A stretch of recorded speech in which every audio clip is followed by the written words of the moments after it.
Alors bonjour à tous, je me présente, donc je suis Mélanie Rodian, coordinatrice pédagogique du groupe Sylvia Terral.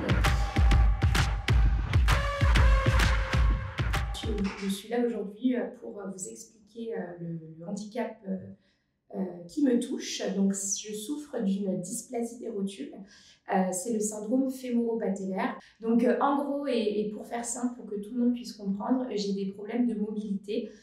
Donc il y a des jours où je vais pouvoir marcher sans difficulté et d'autres jours où au contraire je vais avoir des difficultés à me déplacer, que ce soit à mon domicile. Donc c'est assez handicapant dans la vie de tous les jours. Mon handicap s'est déclaré à l'âge de mes 30 ans, donc ça fait bientôt 4 ans que je dois vivre avec et que je dois m'adapter au jour le jour.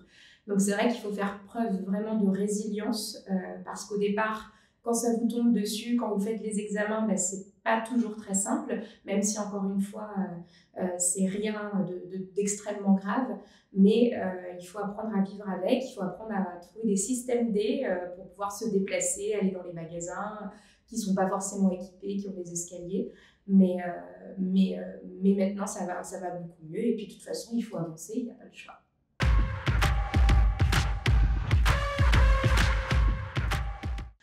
Dans la vie de tous les jours, donc au travail, c'est vrai que les entreprises font beaucoup d'efforts de nos jours.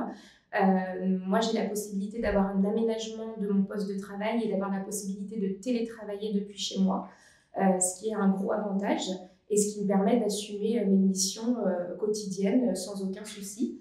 Et quand j'ai besoin de me déplacer, je sais qu'en tout cas, il y a aucun souci.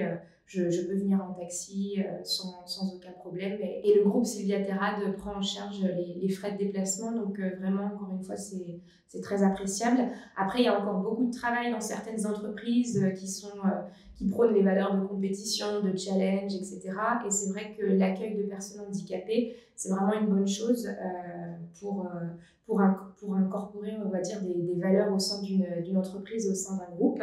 Et moi, j'ai la chance d'avoir un accueil auprès de mes collègues extraordinaire. Elles sont très, très prévenantes à chaque fois et vraiment bienveillantes. Et ça, c'est extraordinaire parce que c'est vrai que parfois, on peut être un petit peu mal à l'aise vis-à-vis d'une personne handicapée. On peut avoir des préjugés, on ne sait pas trop comment lui poser certaines questions ou comment lui parler. Et c'est vrai que sur ça, j'ai eu un accueil extraordinaire. Donc, je tiens à toutes les remercier.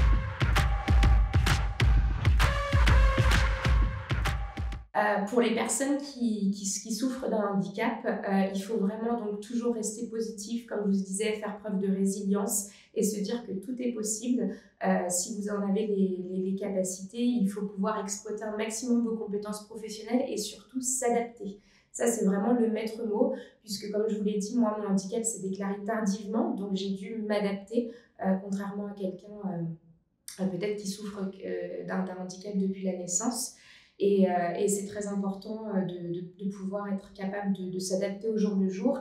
Et votre handicap n'est pas un frein pour le monde du travail. Il faut vous dire que vraiment, si vous avez un statut comme ORQTH, vous pouvez travailler. Les entreprises sont handi-accueillantes et vraiment, les entreprises qui embauchent les personnes qui sont en situation de handicap ont un esprit, comme je vous disais, très positif et ça apporte vraiment une bonne ambiance au travail parce que, comme je vous disais, ça fédère les équipes et ça prouve les valeurs humaines de l'entreprise aussi, de donner sa chance et de faire confiance à des personnes en situation de handicap, puisque comme toutes les autres personnes, on peut faire exactement le même travail, bien sûr, en adaptant nos conditions. Un dernier mot, donc en tant que coordinatrice pédagogique du groupe Sylvia Terrade, je voulais vous adresser un message, en tout cas à tous les élèves, à tous nos futurs élèves qui ont un statut donc handicapé, qui ont un handicap visible ou invisible. C'est très important de vous confier dès le départ de votre formation à l'équipe pédagogique, puisque de toute façon, elle sera là et bienveillante pour vous accompagner. Et nous avons également une référente handicap nationale pour le groupe, Maëlle Villaret, qui se chargera personnellement de veiller à votre prise en charge, de personnaliser vos conditions d'accueil et d'accompagnement, puisqu'effectivement, en fonction du handicap que vous ayez, qu'il soit visible ou invisible, cela nécessitera un accompagnement de notre part pour que vous puissiez vraiment réussir votre formation. Donc n'hésitez pas et parlez-en, soyez positifs et et même au sein de votre classe, ça ne pourra vous apporter que du bien.